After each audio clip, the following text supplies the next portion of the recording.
Улуу Рамазан айынын ыйык күндөрүндө мусулман пендесине мүнөздүү болгон, кечиримдүүлүктүү, ыйманды бийик тутуп, сизге ачык кайрылууну туура көрдүм.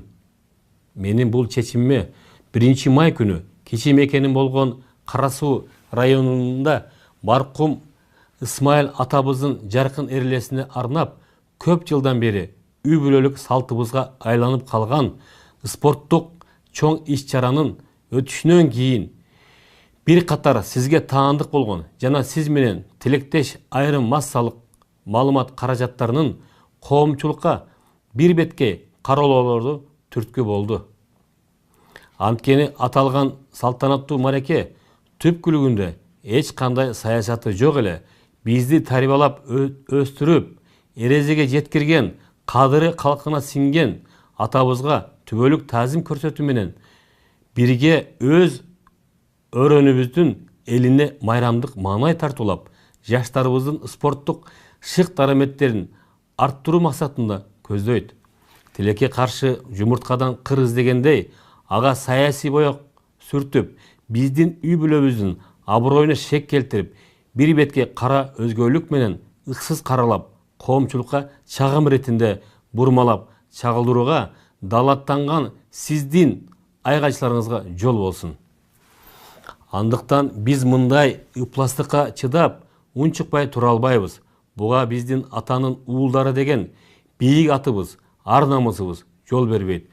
Урматтуу Алмазбек Шаршенович, сиз буга чейин да акыркы 1,5 жыл аралыгында бир нече жолу массалык маалыматтар каражаттары аркылуу мени тынымсыз каралап, коомчулукка жек көрсөтүп, жаманатты кылып келдиңиз.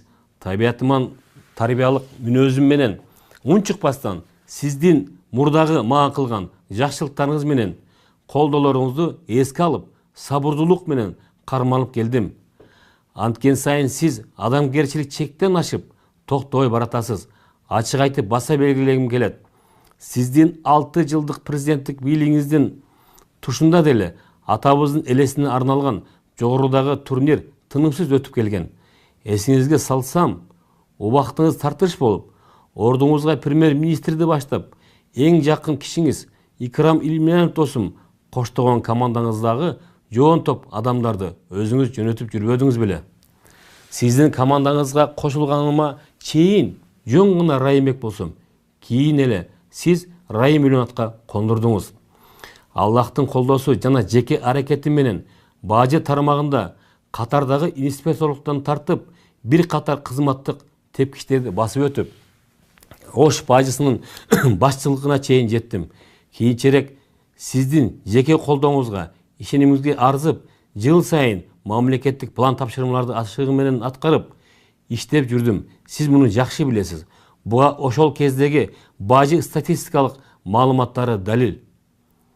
Өз кезегинде аткарган ишимди жогору баалап, жеке өзүңүздүн жана жакын кишиңиз Икрам досумдун колдооңуздар аркылуу Бишкекке которулдум. Борбордо да сизди уят кылбай иштедим.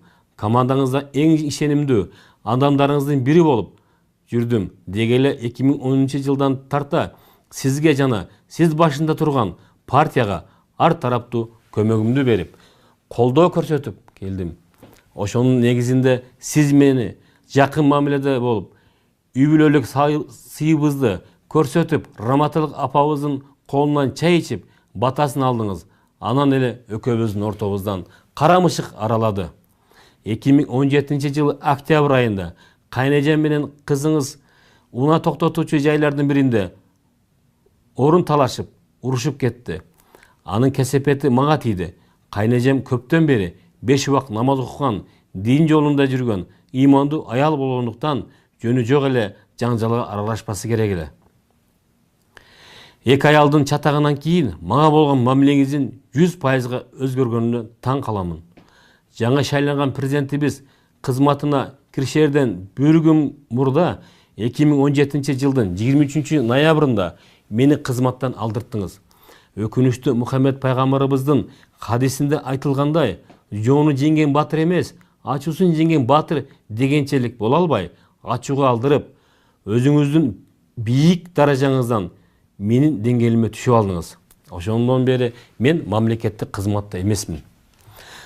Сиз эл алдында бир нече рет бай мультимиллионер экениңизди талбай айтып келесиз. Менин байлыгымды да өзүм эмес, элге сиз жарыя кылып жүрөсүз. Кудайга шүгүр, байлыгым сиздикинен көп болбосо да, бардар жашоом бар. Сиз сыяктуу мен дагы бай досторду күттүм.